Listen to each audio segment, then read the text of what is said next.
Bismillahirrahmanirrahim. Alhamdulillahirabbil alamin. Allahumma shalli wa sallim wa barik ala sayyidina Muhammadin amma ba'du.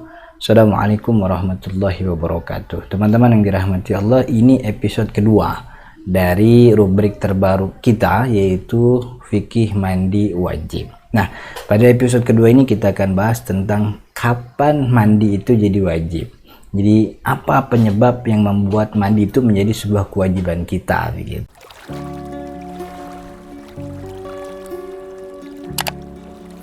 Nah, teman-teman yang dirahmati Allah, mujibatul ghusli, hal-hal yang membuat mandi itu menjadi wajib itu ada 6. Jadi yang menyebabkan seorang muslim wajib melakukan mandi, yang mandinya kemudian disebut dengan istilah mandi wajib, itu ada 6.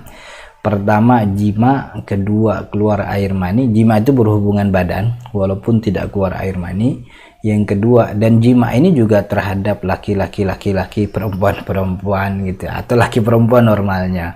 Ya, urusan dia maksiat kita kagak ngurusin, dalam arti yaitu dosanya dia. Cuman setelah dia melakukan kemaksiatan ada kewajiban kalau dia mau sholat.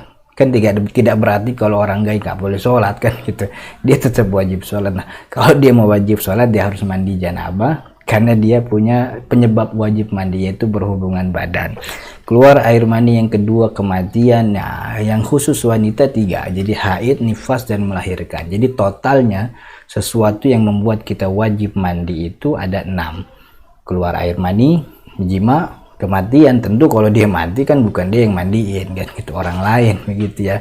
Kemudian haid, nifas, dan melahirkan. Nah, dari 6 ini kita akan bahas satu persatu agar bisa paripurna pemahaman yang kita dapatkan. Yang pertama kita bahas tentang jima.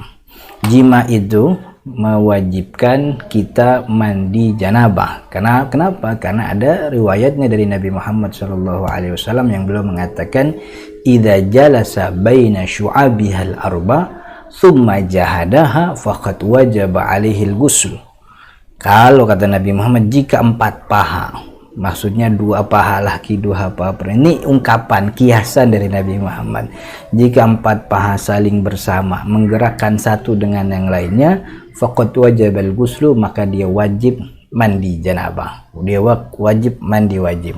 Wa fi riwayatil Muslim, dan dalam riwayat Imam Muslim, wa in lam yanzil, walaupun tidak keluar air maninya gitu. Jadi kalau kita definisikan atau kita ambil definisi yang dijelaskan oleh banyak ulama, yang namanya jima itu iltiqaul khitanaini, bertemunya 2 khitan. Bertemunya 2 khitan laki-laki dan perempuan, maka dia telah wajib mandi janabah, mandi junub, mandi besar, walaupun tidak keluar. Itu salah satu dalilnya. Nah, ada juga dalil yang lain, wa masul khitanil khitana faqad wajabal ghuslu. Jika khitan bertemu khitan, maksudnya kemaluan bertemu kemaluan, maka wajib mandi. Itu kiasan, ungkapan yang diungkapkan oleh Nabi Muhammad untuk istilah jima gitu. Itu jima. Kemudian yang kedua, keluar air mani gitu. Jadi beda ya antara jima dengan keluar air mani, karena orang bisa saja keluar air mani tanpa jima, pun sebaliknya orang bisa saja jima tanpa keluar air mani begitu. Dan kedua-duanya adalah sesuatu yang menyebabkan dia wajib mandi besar, dia wajib mandi janabah. Apa itu air mani? Air mani itu disebutkan oleh kitab dalam beberapa ulama fikih gitu, termasuk Imam Dr. Mustafadib Al-Bugha dalam fikih al-fiqh al-manhaji, wal ma'ul ghalidhu ad-dafiqu alladhi yakhruju 'aqiba ishtidadi syahwah. Air yang kental terpancar keluarnya ketika syahwat memuncak, itu namanya air mani. Nah, kemudian dalam kitab Kifayatul Akhyar, Imam Taqiyuddin Al-Hisni rahimahullah memberikan karakteristik apa itu air mani. Ada 3 karakternya air mani. Pertama, aromanya seperti adonan roti ketika basah dan seperti putih telur yang busuk ketika kering. Aromanya gitu ya. Kemudian keluarnya, gaya keluarnya air mani itu memancar atau muncrat gitu ya. Kemudian yang ketiga, ada rasa nikmat ketika keluar dan syahwatnya melemah setelah itu keluar. Ini 3 karakter, dan beliau meneruskan bahwa 3 karakter ini tidak mesti berkumpul ke semua-muanya.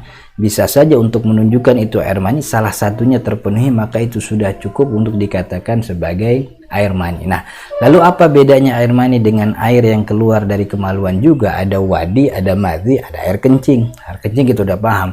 Lalu bedanya air mani dengan madhi dengan wadi itu sudah kita jelaskan pada episode tuntunan wudhu.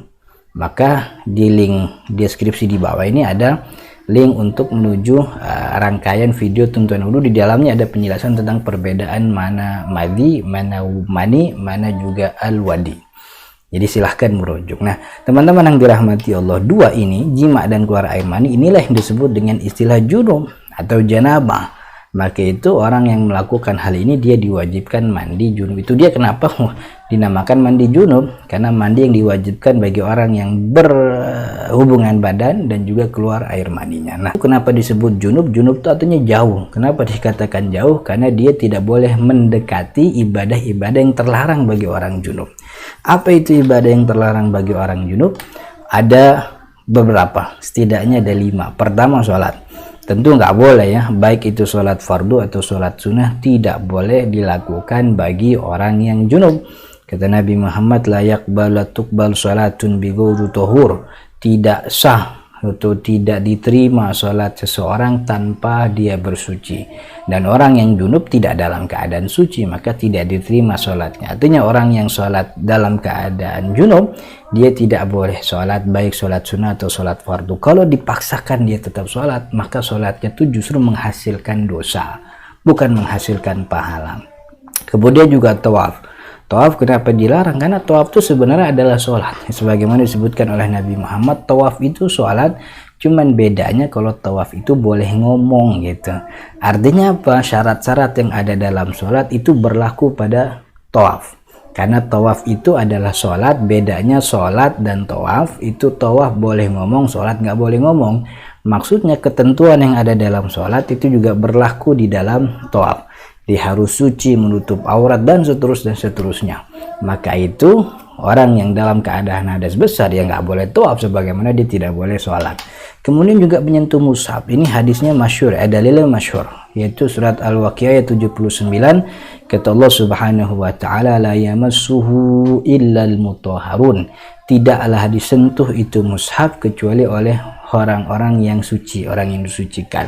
Dan ini pendapat jumhur ulama, walaupun ada sebagian ulama yang mengatakan menyentuh mushaf itu boleh bagi orang yang junub, karena al-mutahharun dalam ayat ini dikatakan sebagai malaikat. Itu makna yang terlalu jauh.